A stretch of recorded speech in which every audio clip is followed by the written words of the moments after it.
economic and security engagement in Latin America, and the administration's effort to counter the PRC's influence in our own hemisphere. I now recognize myself for an opening statement. China, in my understanding, is the greatest threat to the United States, or the greatest threat that the United States has ever faced. That's not fantasy, this is a fact. China is the second economic power behind the United States. Their GDP is now nearly 75% of ours, greater than Nazi Germany or Soviet Russia. They are the top source of spying and cyber attacks in the world. They have the worst human rights record in modern history, and they have brought military equipment and Marxist ideology to our shores. Today, I am here to announce that great-powered competition is back in the Americas. The hammer and the sickle has returned in full force, and the Chinese Communist Party's first order of business is to own Latin America, our backyard. Their playbook is accomplished in three ways: economically, militarily, and ideologically. Let's go to the economic front. In the last 20 years, China has secured a presence in Latin America through what we could call a Trojan horse strategy to become the #1 trading partner in our region. We have seen their tactics: low-quality goods, slave labor, securing critical infrastructure in exchange for access, and destroying the environment at every opportunity with no remorse. Let me repeat it. Our hemisphere has been invaded by China, and they are now the #1 trading partner in the region. #1 trading partner in the region. 20 years ago, they traded $12 billion. 20 years later, last year, they hit $450 billion. That is a 3,000% increase, 3,000% increase. Right now, China has free trade agreements with Chile, Costa Rica, Ecuador, Peru, and another one with Uruguay is on the way. Specifically in South America, they have surpassed the United States as the top trading partner. What?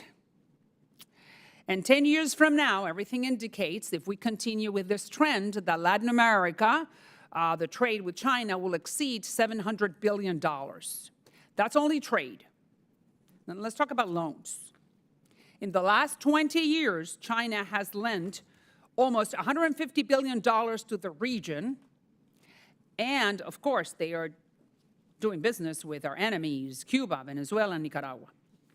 21 Latin American countries have signed onto China's nefarious Belt and Road Initiative, which is a pretty name for something that is very simple: to create infrastructure to dominate world trade. Today, they control key ports in Peru, railroads in Argentina, airports in Honduras, dams in Ecuador, factories in Brazil, critical minerals in Bolivia, creating a major security risk for us, the United States. Needless to say, they're bad actors with very bad intentions, and their only intention is to own power. Now, the military presence in our hemisphere. Cuba is hosting 4 Chinese spy bases to intercept United States communications only 90 miles away from our shores, because in Florida, the state that I represent, has 20 military bases, and this military base gives the ability to intercept communications. And they're also thinking, the Chinese are also thinking of creating a military base to house Chinese troops in Cuba. Chinese troops in Cuba, 90 miles away. All right, now let's go to Argentina. Right now, they operate a satellite space station which has the size of 400 football fields. And the worst part of it all is that the Argentinian government cannot even go in, because the trade agreement, or the agreement between both countries, does not allow the Argentinian government to go in and inspect what's happening in that military or that spy base. Venezuela. China sold to Venezuela $650 million in arms in the last 10 years, including VN-1 tanks and state-of-the-art radar systems.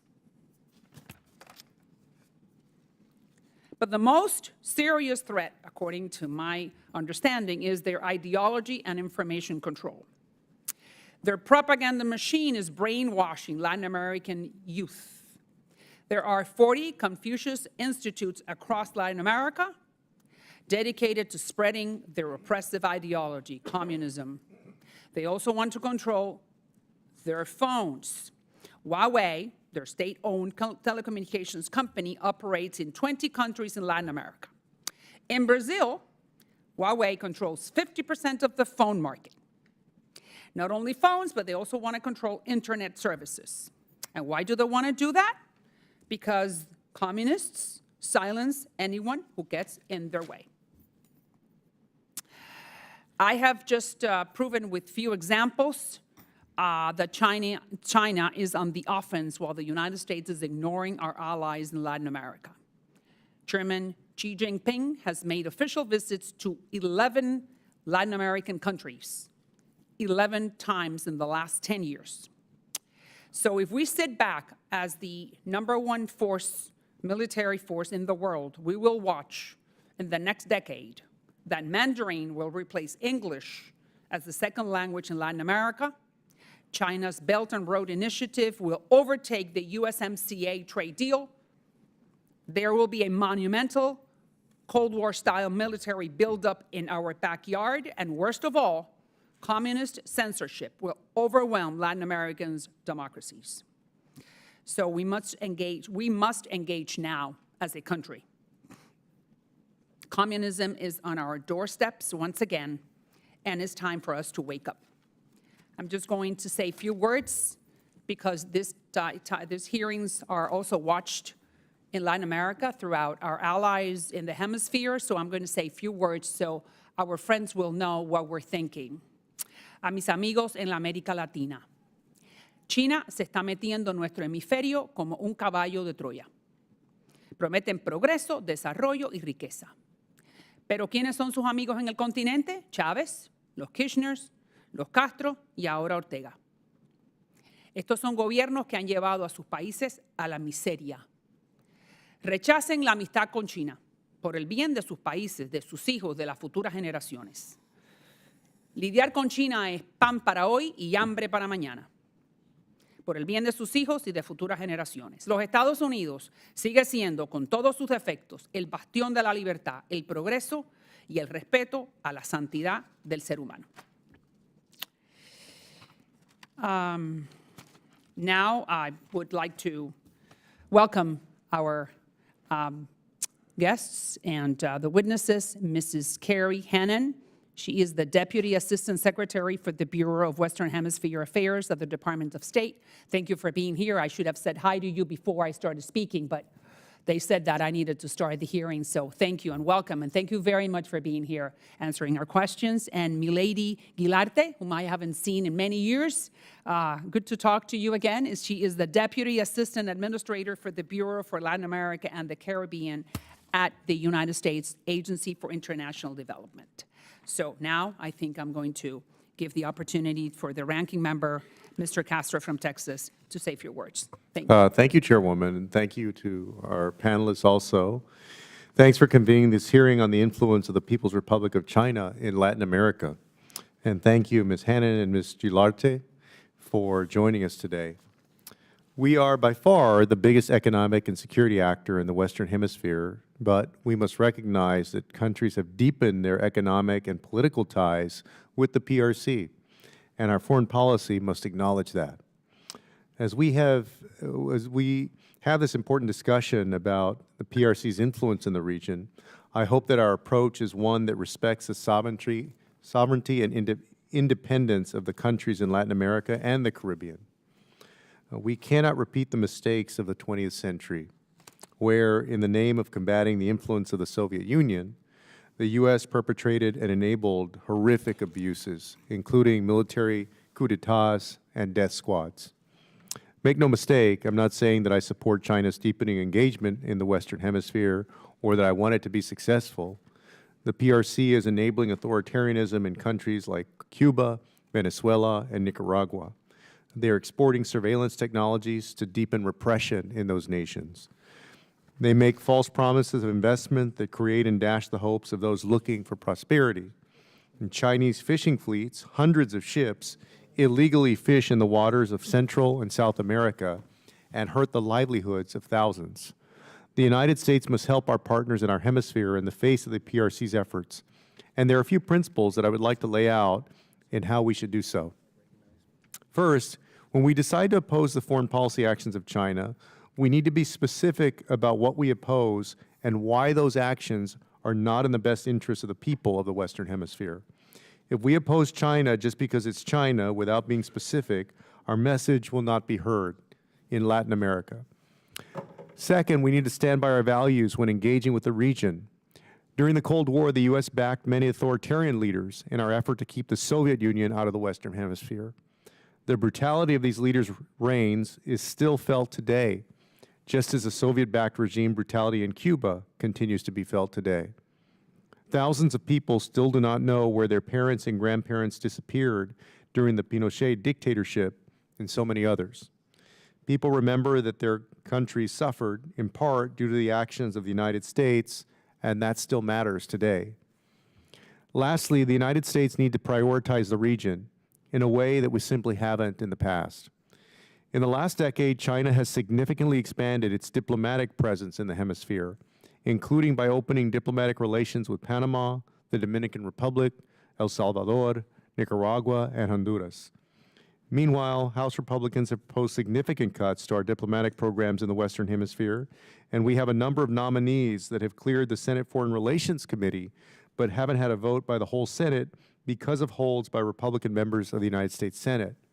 That includes, for example, Mr. Roger Nihas to be ambassador to Barbados, Ms. Stephanie Siptak Ramnath to Peru, Mr. Art Brown to Ecuador, Mr. Dennis Hankins to Haiti, Mr. Toby Bradley to Guatemala, and Mr. Leo Martinez to be the U.S. Executive Director for the Inter-American Development Bank. These positions need to be filled immediately, and their vacancies are harming the United States, and they're harming the United States when it comes to our competition with China in the hemisphere.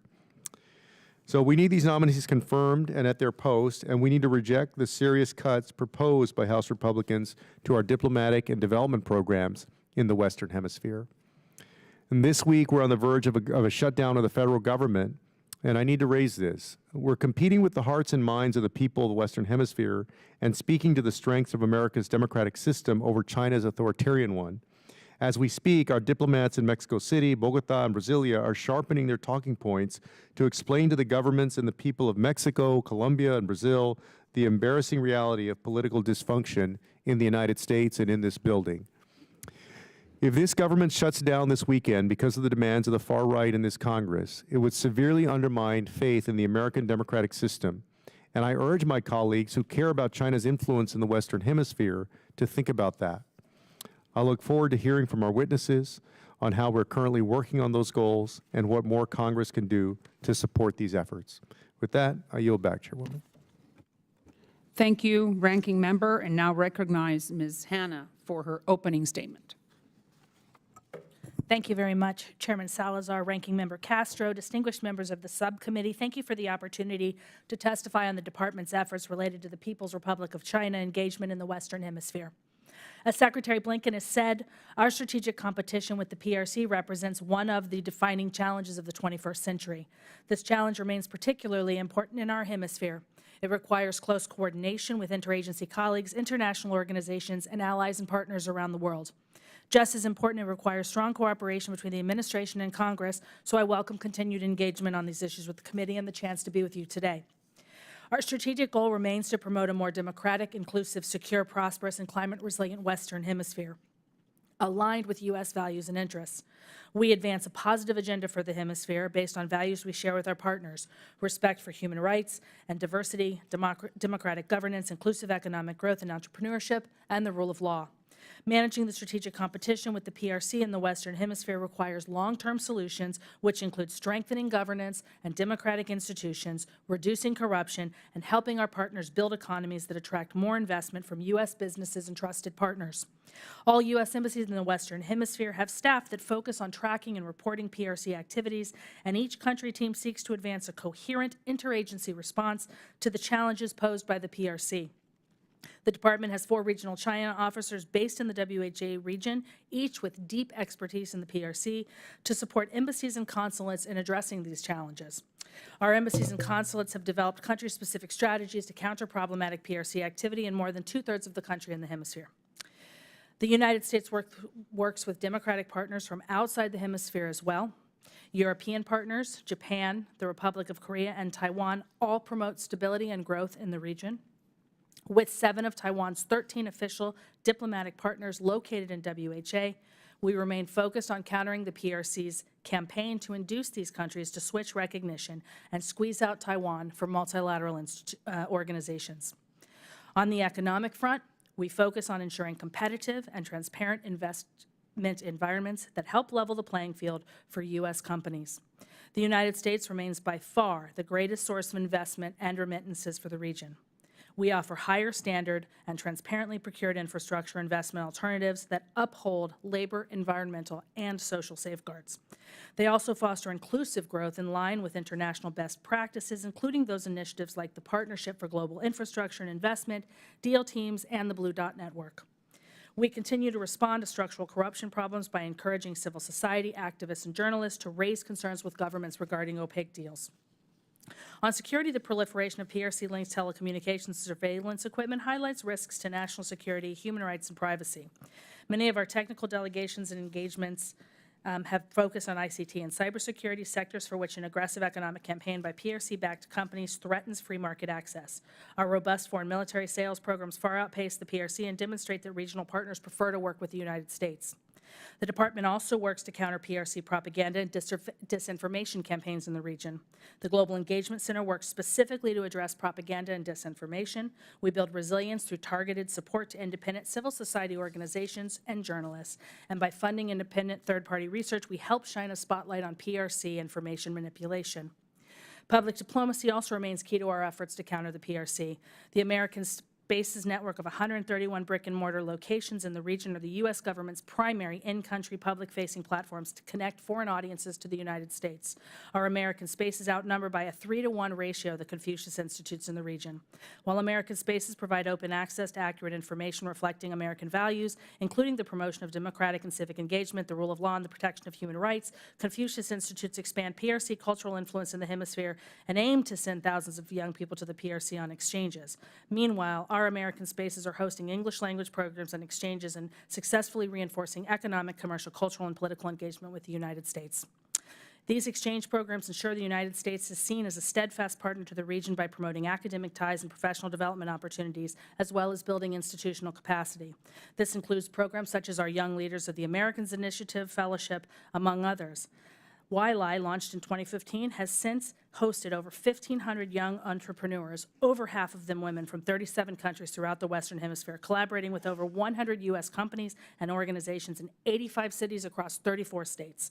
YLI promotes U.S. business models, increases trade, encourages job creation, and builds lasting and sustainable networks of young entrepreneurs and business and social leaders across the Western Hemisphere, including the United States. To conclude, as we work to compete with and counter the challenges posed by the PRC in the region, we are intently focused on promoting a more democratic, inclusive, secure, prosperous, and climate-resilient hemisphere, aligned with U.S. values and interests, so we can remain the region's preferred partner. That will remain our steadfast goal. Thank you again for this opportunity, and I look forward to your questions. Thank you, Mrs. Hanna, and now recognize Mrs. Guiliarte for her opening statement. Chairwoman Salazar, Ranking Member Castro, members of the subcommittee, good afternoon, muy buenas tardes. Thank you for the opportunity to discuss the way that USAID is responding to the PRC in Latin America and the Caribbean. The work to prevent the PRC from gaining hold in the region is personal to me. My family came to the U.S. from Cuba when I was 9 years old. Like so many who fled here to escape communism, I know firsthand the type of corruption and tyranny that it fosters. And you have to look no further than many of the countries fueling the surge in migration, Cuba, Nicaragua, and Venezuela, to see the influence of the roots of communism the PRC promotes. In my current role, I oversee our operations in countries where concerns about the PRC's growing footprint, predatory economic colonialism, unsustainable infrastructure, and security investments are warranted. Since launching the Belt and Road Initiative in 2013, the PRC has become the region's largest provider of official finance, offering more than $215 billion, largely for infrastructure projects that come with strings attached. The United States is not forcing countries in the Western Hemisphere to choose between the United States and the PRC. But at USAID, we offer them an alternative to the PRC's approach. And we are grateful for the support of Congress, like the Countering PRC Influence Fund, which allows us to offer our neighbors that clear alternative with an affirmative agenda based on our shared values. Our neighbors in the region recognize the difference. They see that more than 35% of BRI infrastructure projects have been linked to corruption scandals, labor violations, environmental hazards, and public protests, like the Coca-Cola Sinclair Dam in Ecuador, which was riddled with cracks, caused significant erosion, and came with terms that required Ecuador to hand over up to 90% of its oil production. Governments in the region are becoming increasingly aware of the downsides of working with the PRC.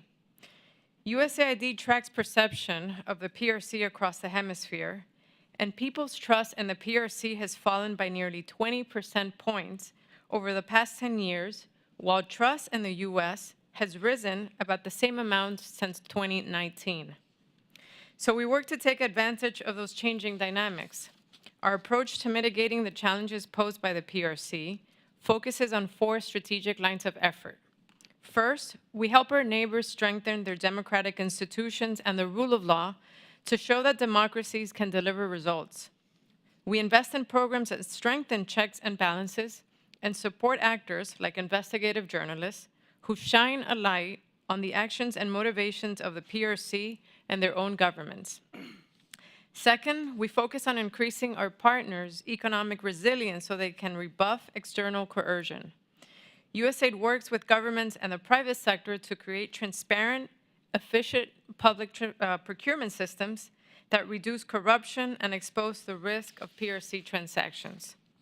In the Dominican Republic, our work on procurement standards created the transparency necessary to prevent backroom deals that PRC was pursuing for Port of Manzanillo infrastructure projects. Instead, US and other non-PRC firms won tenders for construction with better terms and environmental safeguards. Third, we focus on creating secure digital ecosystems. USAID provides a secure alternative to the PRC digital investments in 5G technology and cybersecurity. In Jamaica, for example, we invested $3.5 million to strengthen the government's cybersecurity and provide trusted technologies to reduce vulnerabilities to cyber attacks that could expose data, grind operations to a halt, and jeopardize national security. And finally, we advance the transparent management of natural resources. By supporting climate finance partnerships like the Blue-Green Bank in Barbados that supports renewable energy and water conservation projects, we help our neighbors attract capital and reduce their reliance on PRC's finance for infrastructure and energy. In summary, we will continue to search for new tools and opportunities alongside our interagency and multilateral partners to provide what partners are looking for and outcompete the PRC. We thank Congress and this committee especially for your support as we work to tackle this challenge together. Thank you, and I look forward to your questions. Thank you, Mrs. Gularte, for your opening statement. Now I'm going to recognize myself for 5 minutes of questioning. And thanks again to both of you. Let me just start with you, Mrs. Hanna. And Just have a few questions about different countries. Do you know how many countries President Biden has visited since he assumed office? He's been to 32 countries. And do you know how many countries in Latin America, or I should say in South America, he has visited? Zero. Zero. And do you know how many times Chairman Xi Jinping has visited South America? 8 times. So what message do you think that sends to the region? I understand that you're telling me that you have great plans and wonderful ideas, but perception is reality. So if you don't go visit your neighbors, what does that say? Thank you for the question, Chairwoman. I can say that the Secretary of State has traveled to the region 11 times in the last 2 years. Yeah, but that's the Secretary of State, that's It's not the Secretary President. of State. It is not the President, it is the Secretary of State, and he has deeply engaged in diplomacy in the region. Additionally, President Biden has met with numerous leaders at various events, including UNGA last week, where we are able to conduct important diplomacy. Well, we're going to talk about how many Latin American presidents the President of the United States has invited to the White House, but I'm going to get to that later. Now, have you, as one of the top officials dealing with Latin America in the State Department, have you advised the Biden administration, hey, you have to go to Latin America? I can offer that any regional bureau would ask that the president visit their region. Of course, we would love for the president, for the secretary, for every And principal. why do you think, what makes you believe that he hasn't been able to go? I mean, we're pretty close. Yeah, I can't speak to the president's travel schedule, but I can say that it's still a top priority. But have you advised them regularly? Have you advised the White House to take that step, to visit Latin America? We continually advocate for robust diplomatic engagement with our leadership in Latin America and You the know White that House. there was a visit to Brazil and Chile for October, but the trip was canceled. Why? Why was it canceled? Well, Do you know? No, I don't know. I'm Well, sorry. you know why it was canceled? Because there's no interest. Because I mean, Chile is only 8 hours away and Brazil is 9, but you know, that doesn't really send a good message. Now, let's go to Honduras. President Xiomara Castro is the wife of Mel Zelaya. Mel Zelaya was a friend of Fidel Castro and told Fidel, and we know this, that capitalism was the most repugnant system he knew and that he had a profound aversion to the United States. President Biden celebrated her election, Xiomara Castro, who is the actual president of Honduras, sending Vice President Harris to her inauguration. Something that this White House denied to President Lasso of Ecuador, President Chavez of Costa Rica, President Peña of Paraguay. Those 3 administrations are conservative. But Mel Zelaya's wife received the honor of having the Vice President of the United States at her inauguration. What do you think what type of message that sends? I think that we engage with every democratically elected government. Our participation in the inauguration of Honduras demonstrates the incredibly important bilateral relationship that we have with Honduras, addressing a whole range of issues that they continue to work with us on, including migration. I'm just asking you specifically, the White House sent the Vice President to Honduras, and it did not do that with Lasso in Ecuador, who's a conservative. It's very clear to see the difference in treatment to these 2 countries. What I can say is just yesterday I participated in a meeting with the foreign minister of Ecuador as we signed a SOFA between the United States and Ecuador. So our robust diplomacy continues with all countries. Regardless of travel, I think we demonstrate continued commitment to all of those countries you named. Did you know that the president of Honduras was going to break relations with Taiwan and recognize Communist China? So I was in Honduras in 2022 raising the issue of the value of a relationship with Taiwan as a democratic partner to the region. You know, countries make their own sovereign decisions about the relationships they had, as Honduras did in this case. But we continue to advocate strongly for Taiwan to maintain international. But they decided to part ways with Taiwan and embrace China. That has been decided already. And apparently we did not have any type of influence over her decision. Now, Do you know that in Honduras, like you said, is such an important ally, so close to the United States, they have been implementing the Chavista agenda, meaning Venezuela's Chavez agenda, expropriating businesses, defending Cuba, Nicaragua, and Venezuela at the United Nations, and creating something called the colectivos, which are a nefarious word because those are the gangs that are enforcing the socialist government agenda. Are you aware of that? I can offer that we continue to engage with Honduras at the highest levels about all of the issues that you're raising. And what do they say? What do they say back to you? I cannot, I'm not in those conversations personally, but Do you think that you're making any inroads? Because it's very worrisome that Honduras, which is so close, and like you said, most of the migrants that are coming to the United States through Central America have to go through Honduras, and Honduras is really not doing anything in order to stop that flow. On the contrary, they are charging those migrants to make it easier, and the government doesn't have Honduras, according to our sources in Miami, the district that I represent, where we have hundreds of thousands of Hondurans. Now the government of Honduras is using the desire to come to the United States as a business proposition. Are you aware of that? I am aware that Honduras continues to partner with us closely to address irregular migration. I know that we remain... Partner with us. In which way they're partnering with us? If they're charging $25 for every migrant that goes from point A to point B.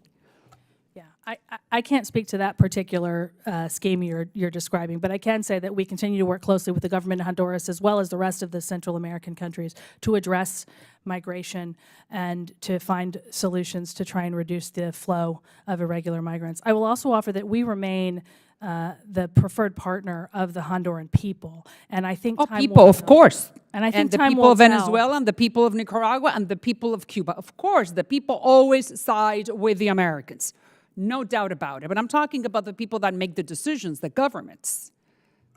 And we continue to engage with the government at the highest levels. We've raised our concerns about the switch to PRC recognition and the potential for, buyer's regret. We've seen other countries in the region switch recognition from Taiwan to the PRC, and we see how that plays out. Now, I'm going to, I don't want to fatigue you. Let me go to Guatemala, next door neighbor. The Biden administration attacked President Giammattei for being too conservative. How do I know that? Because the president himself told me. He is on his way out. Everything indicates that Mr. Bernardo Arevalo is going to be the next president of Guatemala, and he has expressed interest to increase ties with communist China. Have you had any conversations with the president-elect about engaging with China and leaving Taiwan behind? I have not personally had conversations with President-elect Arevalo, but I know that we are in conversation with the democratically elected president, and that Taiwan remains, promoting Taiwan as a responsible and democratic partner in the region is one of the topics of conversation that we have. Thank you. I'm going to then stop my questioning. I'm going to give time, and I'll pass the time over to the ranking member. Thank you, Yield back. Chairwoman. Well, I want to say first, thank you at USAID, at the State Department. Thank you for working with Latin America and hopefully with leaders who are on the left or the right, who are democratically elected. I think that we should respect the will of the people as long as the elections were democratic and the leaders are not brutalizing their people. Unfortunately, throughout Latin American history, not to mention world history, but there are times when there are leaders on the left or the right who have become authoritarian and have committed brutality. I see it less as a matter of ideology, and at some point, when a president or prime minister becomes like that, it no longer becomes about ideology, but rather just brutality and authoritarianism.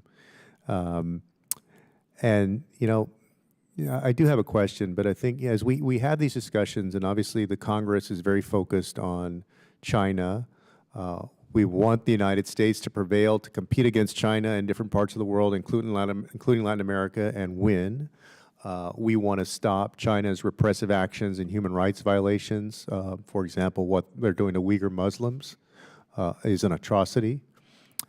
But, you know, I'm always, when I've spoken to folks in Latin America and others, once in a while, sometimes I feel like they may be feeling too polite to challenge us on it. But, you know, I'll hear, well, you know, the United States is one of China's largest trading partners. I mean, really, I mean, you got a communist country, and we are literally one of China's largest trading partners, which is enabling their part of their success, including, in ways, the expansion of the Belt and Road Initiative. We also do a lot of trade with Vietnam, for example, which is a communist country. But on the issue of China, it's tough to. The reason I said in my opening remarks that we can't just say, you know, don't work with China because it's China. Well, they would just put a mirror back at us and say, well, you know, the United States is feeding the beast, so to speak, if that's your perspective. And how do you confront that diplomatically and at the same time, hopefully prevail in this competition? And then I wanted to ask, with respect to USAID and our aid footprint there, our initiatives, what do you see? So it's kind of two questions here, one for both of you, but what do you see as, from their development side, from their aid side, how is it different from ours, and how is it evolving, if it's evolving? So I leave open those questions for y'all. Thank you, Congressman, for your question. Our model is very different, and that's very clear. We work through partnerships and values, not transactions. And just to give you a snapshot, for every dollar of foreign aid, PRC creates $9 of debt. I think it's very clear that our model is very different. And as I mentioned in my opening remarks, I think we're seeing buyer's remorse already in some of the countries that have already flipped to China. So that's, I think, a clear indication that that their model is not, you know, what they're making it out to be. I think the fact that we provide the type of assistance that it's more sustainable in the long term, that it's more in line with our values, goes a long way. We have doubled down our efforts on supporting civil society, especially human rights defenders, those that are on the front lines on reporting the different violations and harmful impacts that are creating serious consequences, right? You have communities that have been displaced. So there are endless examples on how the investments with the PRC is creating negative impacts. We're also investing on transparent procurement systems to reduce corruption. The example that I mentioned in Dominican Republic is one. So that's one way where our money can go a long way. We also, you know, support improving the cybersecurity systems that protect against surveillance from foreign adversaries, like the PRC, of course. We've done that in Jamaica.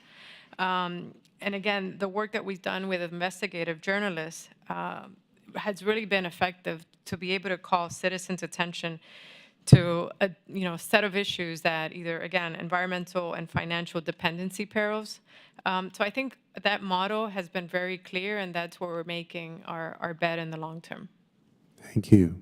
Yeah, maybe a quick answer. Sure. Quickly, I would offer that, the Secretary laid out the invest, align, compete model for how we're dealing with China. And I think, we focus a lot on the compete part, but I think the invest and align part matters, and that, we're not seeking to block China from the role that they play in the world, but we're trying to give options so that they're not forced to make opaque investment choices that might leave countries in debt.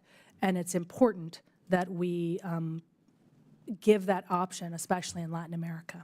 Thank you. Thanks, Chair. You back. Now I will recognize Mr. Mark Green from the wonderful state of Tennessee. Thank you, Chairwoman Salazar, and I thank Ranking Member Castro for holding this hearing. I want to thank you to our witnesses for being here today. If you thought COVID-19 was the deadliest disease to come from China, think again. Authoritarianism is far deadlier disease. Having killed hundreds of millions of people throughout history, and like COVID-19, it's highly contagious. I've spoken before the full committee about how the CCP's censorship regime has made its way to the United States through Hollywood, and even Biden's Defense Department agrees with me on that. Now we're faced with a much bolder and a far more dangerous case of authoritarianism infecting Latin America. The Chinese Communist Party has made it no secret that it's willing to export a particularly insidious strand of authoritarianism across the globe, and its preferred method is the Belt and Road Initiative. Using this initiative, the CCP is rapidly and aggressively spreading its malign influence in Latin America and the Caribbean. Not only does it allow the CCP to extend its dictatorial reach and plunge vulnerable countries into virtual indentured servitude, but it's also squeezing Taiwan out of the region. 26 of the 33 countries in the region now have diplomatic ties with China and have severed their relationship with Taiwan. Many of these same countries have military and security agreements with China, posing such a high risk that Southcom has concluded that the CCP now has not only the intent, but also the capability, and I quote, to eschew international norms, advance its brand of authoritarianism, and amass power, influence, and expense of the existing and emerging democracies in our hemisphere, end quote. The situation is no longer a mere future threat to the United States. It's a reality that we are now living with. It is China that is largely responsible for trafficking fentanyl coming into our country through the southern border. It is China that is sourcing Mexican cartels with the precursor chemicals that kill tens of thousands of Americans every year. It is China that is exploiting the unstable countries in Latin America and the Caribbean, and it is the same brand of CCP authoritarianism that is causing the mass illegal migrations into the United States in the first place. We cannot talk about the crisis at our southern border and the crisis of the leading source of death for American adults aged 18 to 45 without talking about the CCP's involvement. If we continue to ignore our allies in Latin America and the Caribbean, we will fully cede control of the region to a communist dictator, and more American lives will be at risk. The first phase of ensuring America's interests in the region are identical to the first phase of the CCP's involvement in the region, and that is economic engagement. China used predatory economic engagement to set itself up in the region, but we can combat it by genuinely investing in our partners and seeking mutual benefits. And that is why I introduced my nearshoring bill, which accomplishes three things. First, it pushes the CCP out of the region by re-engaging with our partners. Second, it rebuilds diplomatic ties and establishes regional stability, key prerequisites for prosperity. Third, it builds Latin American and Caribbean economies, provides job opportunities, thereby reducing mass migrations that overwhelm our southern border. And I'll just thank Secretary Blinken for actually his team helping me write that bill. China's growing influence in the region is good news for no one. China has and will continue to destabilize the region, keep these countries from becoming prosperous and independent, and turn them against the interests of the United States. We must not allow the CCP to continue its malign activities. To ignore our partners in the hemisphere is to ignore the critical realities that threaten our national security. Without quick and decisive action, the CCP brand of authoritarianism will metastasize. My first question is for Ms. Hannon. Have there been any attempts by the State Department to engage China regarding its supply of fentanyl precursors into the region? And if not, why? Thank you for the question, Mr. Green. We have had successful cooperation with the PRC on counter-narcotics in the past, but we do need them to do more to disrupt illicit drug supply chains. You know, we approach the problem of fentanyl from several channels, including sanctions, which attack the cartels, like the Sinaloa cartel. I mean, we're back. I get the cartel piece, but has the CCP given you one piece of information or one piece of evidence that show they have decreased the flow from China to the Latin American area? I mean, the price of fentanyl on the street now is 1/3 what it was when Biden came into office. Yeah, so Secretary Blinken actually launched the global coalition at the UN General Assembly last week, which has over 50 countries working globally to address illicit drugs, including fentanyl. We have engaged heavily diplomatically with the PRC. We have worked with them both at the diplomatic level, but also to address things like. I get the engagement. Have they done one thing, given you one piece of information, helped in one way that has decreased the flow of fentanyl? Well, I mean, I can't say the direct impact of a PRC action to decrease fentanyl, but I can say that we are partnering with them to address standards, customer recognition, manufacturing, labeling, and but they absolutely can do more. This is an absolute scourge, and the PRC has a role that needs to be addressed. Thank you. Thank you for saying that last part. That's important admission. Thank you. We now recognize Congressman Greg Stanton of the state of Arizona. Thank you, Chairwoman, very much. The House Foreign Affairs Committee has already held several hearings regarding China's global influence, a topic that is critically important in my home state in Arizona. Arizona is a border state, and it is a thoroughfare for illicit fentanyl trafficked from Mexico, which is often manufactured using precursor chemicals shipped from China. So my questions will play a little bit upon Chairman Green's as well. But before we get to that, I do want to talk a little bit about budgets. As we're aware of how important it is that the United States continue investing in our relationship with Latin American nations so that we can work with our neighbors on critical issues like drug trafficking and migration. But we can also check the PRC's presence in our own backyard. That is a bipartisan goal. We've heard that today. We just need budgets that match the policy goal, budgets that match the rhetoric. Unfortunately, in the majority's proposed budget earlier this year, it would cut state and foreign operations budget a full 24% from what the President had asked for all the way back to 2009 levels. And of course, the world is very different than it was 15 years ago. Arizona is seeing increased numbers of migrants crossing our southwest border. But unfortunately, the majority want to cut funding for example, immigration processing centers in Colombia, Guatemala, Costa Rica that screen migrants before they get to our borders. The proposed continuing resolution that we will likely be voting on hopefully tomorrow, maybe Saturday, we don't know what day the CR is going to come before this Congress, would cut funding for 800 Border Patrol agents. And of course, a shutdown would be horrific, forcing Border Patrol agents to work without pay. All this would mean less support for border communities and would hamstring the federal law enforcement's ability to prevent drugs like fentanyl from being trafficked across our borders. Fentanyl is behind an exponential spike in overdose deaths in Arizona. We know China tragically plays a deadly role in this crisis, as an estimated 97% of fentanyl here in the U.S. is manufactured using precursor chemicals exported from China. You mentioned we're working directly with the PRC and through other multilateral organizations to put pressure on China to do more to crack down on the trade of precursor chemicals. Unfortunately, it doesn't seem to be working at this point. So I want to follow up with what Chairman Green asked. How is the Biden administration working with not only China but the Mexican government to clamp down on the flow of precursor chemicals from China to drug cartels currently? Thank you for your question, sir.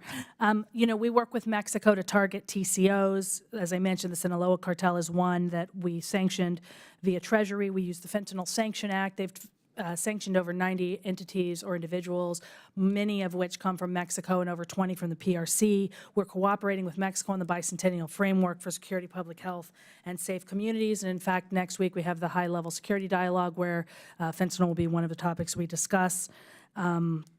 We're using every sanction tool we have. We're also working with the PRC. We also do diplomatic engagement. Our Bureau of International Narcotics and Law Enforcement puts combating illicit fentanyl and the precursor chemicals at the top of their list of things to address. Switching gears, I'm very lucky. In my community, the Taiwanese Semiconductor Manufacturing Company is building a $40 billion manufacturing facility in Phoenix. We're supplying chips to the next generation of Apple iPhones. So the safety of the people of Taiwan, protecting democracy in Taiwan, protecting trade with Taiwan is critically important to the local economy in Phoenix. Thousands and thousands of jobs are being created because of that foreign direct investment by TSMC. And therefore, recognition of Taiwan is very important around the globe. Deputy Assistant Secretary Hannon, a number of South and Central American countries have switched diplomatic recognition from Taiwan to PRC in recent years. Honduras just switched earlier this years. You talked about it a little bit, maybe a little bit more now if you would. How can the U.S. preempt more countries from switching their diplomatic ties to the PRC, especially as we think about nearshoring parts of our semiconductor supply chain? Certainly. Thank you for the question. We have 7 countries in Latin America and the Caribbean who still recognize Taiwan. In all of our public and private discussions in the region, we continue to emphasize that Taiwan's relationships, both with countries that recognize them and that don't, are reinforcing the hemisphere's democratic values and supporting sustainable development. We continue to support the United States, supports Taiwan's robust and meaningful participation both throughout the UN system and the international community where appropriate, and we strongly are encouraging all countries to expand their engagement with Taiwan. All right, thank you, Madam Chair. I yield back. Thank you. And now I'm going to recognize Congressman Keith Self of Texas. Thank you, Madam Chair. I want to comment on my colleague across the aisle's comments about the border. The border is lawless, and it informs a lot of my opinions about South America, Latin America as a whole.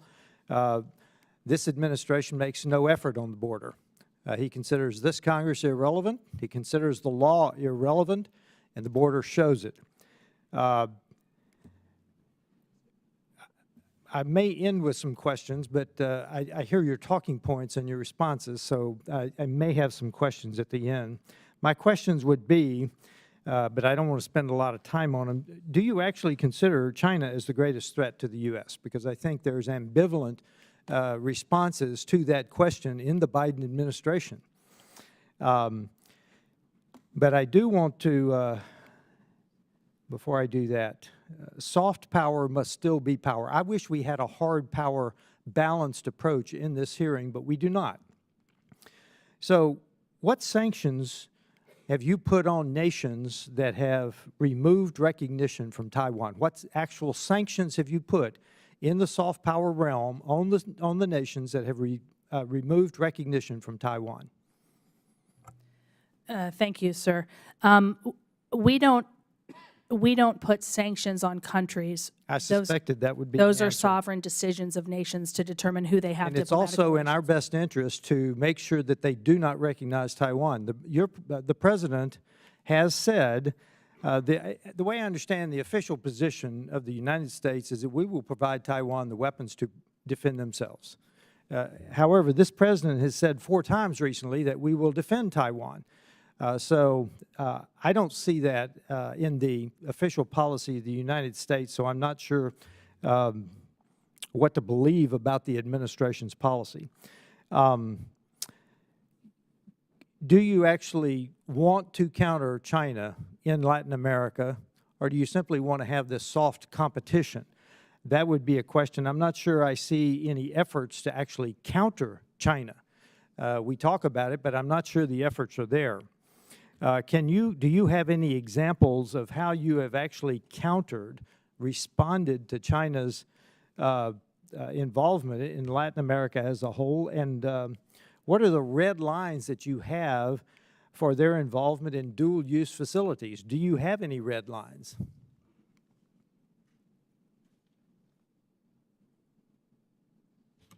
Thank you, Congressman, for your questions. I'll give you our perspective from a development perspective. Of the 7 countries that remain recognizing Taiwan and Latin America, we have seen and actually created valuable partnerships with Taiwan to be able to demonstrate why working with Taiwan in the countries where we are, it's worth the investment. I can give you examples from Paraguay, Guatemala, and even in the Caribbean, where investments in education, agriculture, food security, and women's economic empowerment has gone a long way. These are areas where the PRC has not. Has it deterred any country from de-recognizing Taiwan?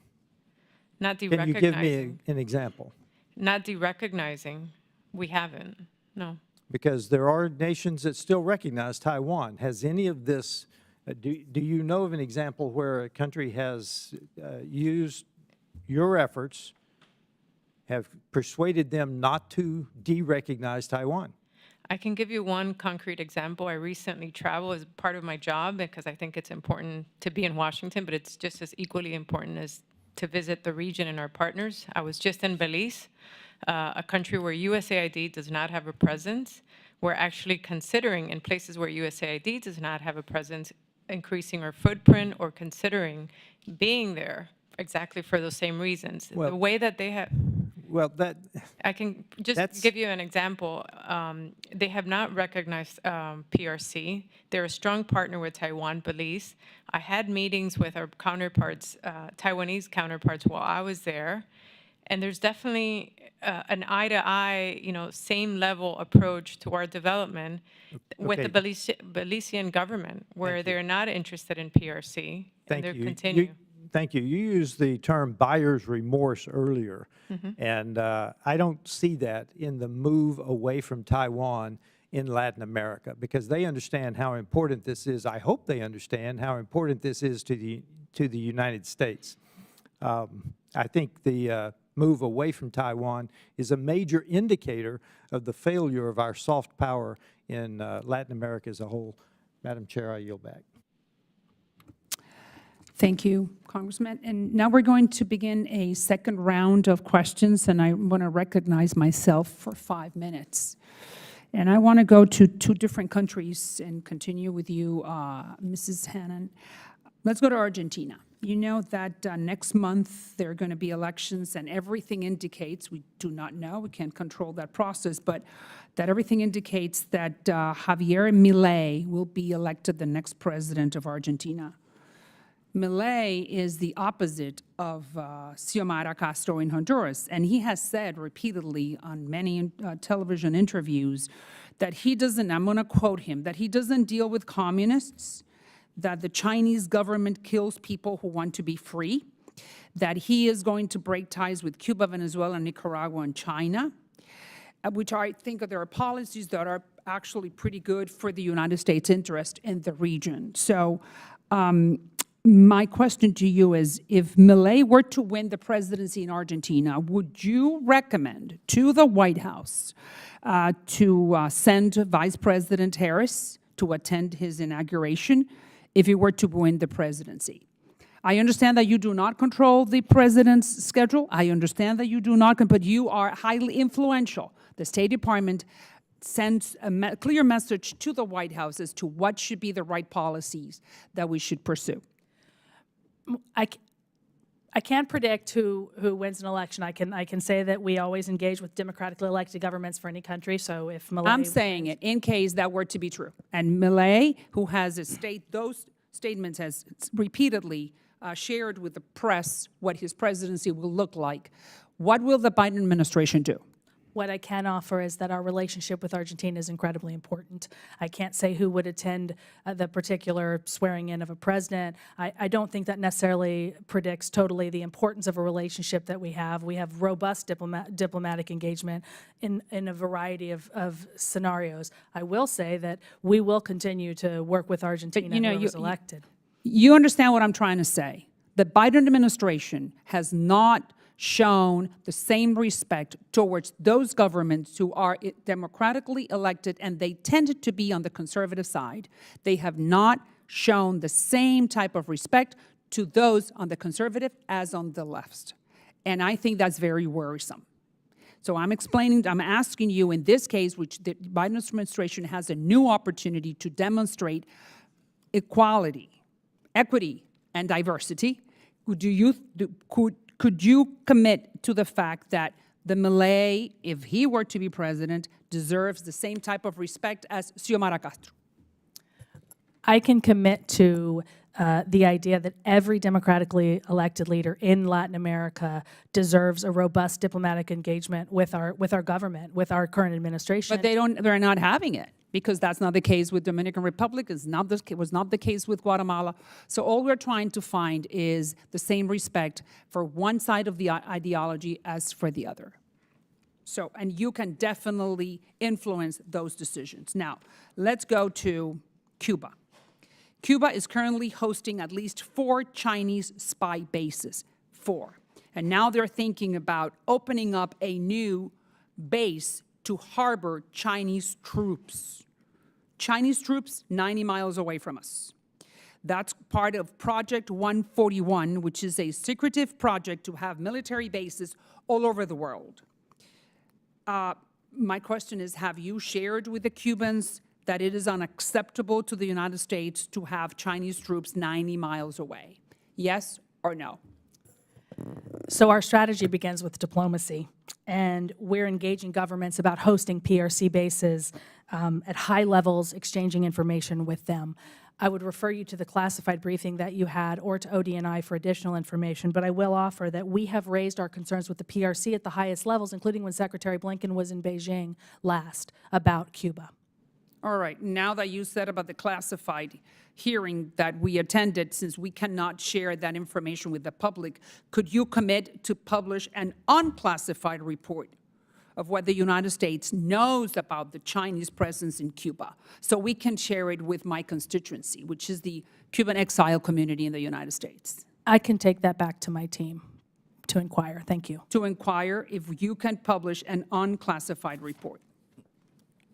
I could take that back to my team. I can't speak to whether or not we can, but I'll take it back, absolutely. All right, thank you. I yield back. And now recognize the ranking member, Mr. Castro. Thank you, Chairwoman. We're talking about China and competition with China. One thing that I didn't mention, hadn't addressed, was the success and the cooperation of our business community in Latin America. And,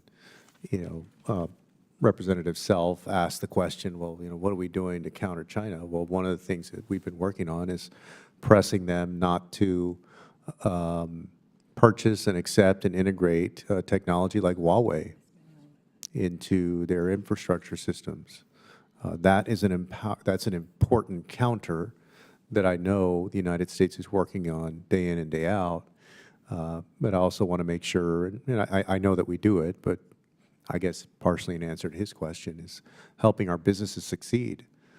I do think, like I said, I think that there are ways in the world where China cheats on human rights, for example, and should be held accountable. Debt traps is another one. But there are other ways where they are competing against the United States and Europe around the world. And I believe that we need to compete with them, and I believe that we can beat them, that our businesses can beat them, that our systems, our aid system can beat them. So I think that's an important part. But I want to ask a question. I have about 3.5 minutes left on a separate topic, and that's the rise of illegal, unreported, and unregulated fishing in Latin America and the Caribbean. It's a major concern that affects livelihoods in communities and labor rights, the environment, and regional security. And combating IUU fishing has been a priority for numerous Latin American countries and is a key policy framework of the Biden administration. Much IUU fishing is perpetrated by large-scale operations of Chinese fishing fleets, sometimes supported by ports financed by the PRC. I'm currently working on legislation to address this issue. Beyond supporting naval and military capacities, which I know falls under the DoD, Ms. Hannon, how is the United States addressing the challenges and impact of IUU fishing in coordination with our allies in the region? Thank you so much for the question. I think IUU fishing is an incredibly important issue because it also resonates with Latin America because they see it as their resource. And so we do a lot of soft diplomacy. I don't know if I agree with the term soft, but we reach out, we draw attention to actions by the Chinese fleets. I know Southcom has helped to draw attention to what they're doing. I personally participated in a working group in Peru that brought together NGOs and the Peruvian Coast Guard and the American Embassy to talk about ways that we can address IUU fishing, where they launched a program that will focus on the impact that the fisheries are having, looking at the zero tolerance policy that the PRC has and holding them accountable to the same standards. We have a working group. We have the SAFE Act that we can use. We're deeply supportive of CMAR. That's one of the most important marine areas in the world in terms of being a fishery bed. We're looking at deep sea squid fisheries. We take the issue very seriously. We work on it with governments, but also with NGOs and with aid programs. Well, thank you for that. Thank you so much for your testimony today, both of you. I appreciate it. I yield back, Chair. All right, we're going to begin a third round of questions, and I recognize myself for 5 minutes. And after that, I'm not sure if a ranking member would like to continue, but let's just extract and just get more information out of you. And this question is for Lady Gillard, and thank you. I'm sorry that I couldn't talk to you before, but definitely we very much appreciate the fact that you're coming, and as a Cuban American, you recognize the threat of that communist ideology penetrating our hemisphere. This has nothing to do with political parties. This has to do with being an American and caring about the American values being carried into our backyard, into the hemisphere that we belong to.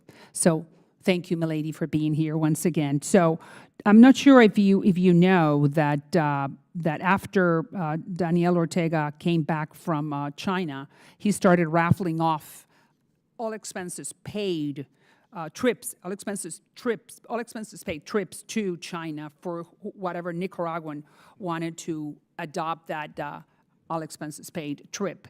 And according to the Nicaraguan press, no one participated. I mean, it's really weird that if they're paying for your room and board and for your plane tickets to go to a country, that no one cares about it or no one has raised their hands. So that is very interesting. And everyone likes free trips. But according to the Nicaraguan press, I repeat, no one participated in this offering from the Ortega regime. You are, through USID, in charge, you are in charge indirectly of the public diplomacy in favor of the United States. So we understand that Latin Americans like the United States a lot more than they like China, and this is a very good example. How do you think that, what else can we do in this Congress to help people like you take the message that we're still the best game in town?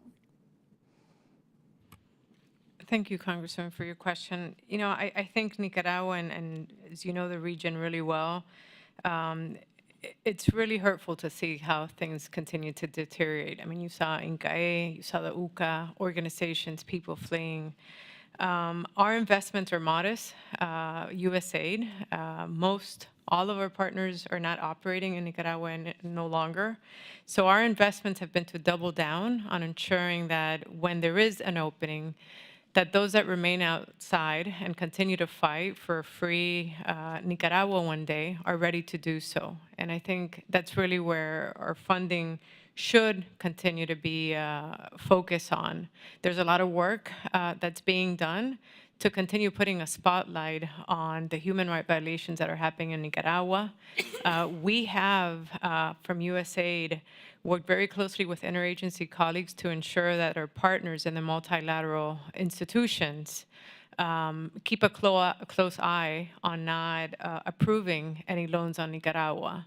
So it's a multi-pronged approach. I think development does play a role, and we flex our development muscle in supporting those that are fighting the good fight outside, but it also requires other institutions to play a role. I mean, there's regional financing institutions that keep giving them a lifeline, right? So what do your people are telling you, people that are based in Nicaragua still, what are they telling you? I think it's very obvious that the conditions, I mean, there is no closing of civic space. There is none, right? But our work is not focused inside of Nicaragua. And that's very sad, the fact that the soft diplomacy is not in place right now in Nicaragua. What about Venezuela? Do we have any activity in Venezuela? And we the have USAID, do you have any programs? What type of participation are we having in Venezuela at this hour with the Maduro regime? in Venezuela, and forgive me because I'm not as knowledgeable in Venezuela, I cover all of Mexico and Central America, but in terms of our focus, it's on the upcoming election, and I think that's where we're ensuring that there's fair and representation from opponents. And now that you say that, I can then ask Mrs. Hannon. She is saying that the focus is on the coming election. There is a candidate by the name of Maria Corina Machado that everything indicates that maybe if the Maduro regime accepts free and fair elections, that she may be the next president. In which way we're helping the, let's say, the economic, the diplomatic forces, the democratic forces in Venezuela to help to give the opportunity to the Venezuelan people speak their conscience and not be suppressed by the Maduro regime. I think you're asking, I mean, it is a top priority to support the free and fair election in Venezuela. But in particular, the State Department's now not so much USAID, but the State Department, what can we be doing right now in order to help those democratic forces in Venezuela? Inside of Venezuela? I know Inside Venezuela. we continue to respect the will of the Venezuelan people in their efforts to support, to do free and fair elections. We continue to have some aid programs that provide food security and give opportunity for them to continue to live. But we're waiting for the Maduro regime to I don't want to say waiting. We're supporting the free and fair election process that's being administered between the opposition and the Maduro regime, and will continue to work in that. But you know that he is not willing to help any type of program that involves Yeah. free and fair elections. Yeah, he's a or regime. help the opposition have any airtime or any type of support. So what can we do? The State Department, soft diplomacy. What are the activities right now We happening? continue drawing attention to the plight of the Venezuelan people. We also support the Venezuelans that are outside of Venezuela that have had to leave because of the economic situation. But in particular with the Maduro regime, do we have any type of contact? I'd like to come back to you on that question. I don't have the answer right here. Sorry. Please do. Because the Biden administration has been good to the Maduro regime, and when we're talking about oil purchases. So if we are good to them economically speaking, maybe they would be wanting to hear on the diplomatic side. So it would be very interesting to know what type of contact when it comes to helping those opposition forces are we having from the State Department. Thank you. Please get back to us. I yield back. Thank you. Just one last question from me. I know some of the challenges USAID and state face in posing ourselves as an alternative to the PRC and our funding limitations and restricted presence on the ground. And so I wanted to ask y'all, can each of you speak to the challenges and barriers you're currently facing in developing sustainable and mutually beneficial ties with regional governments? And then what effect would the proposed cuts by the Republican majority have on these operations if they were to go through? Thank you, Congressman.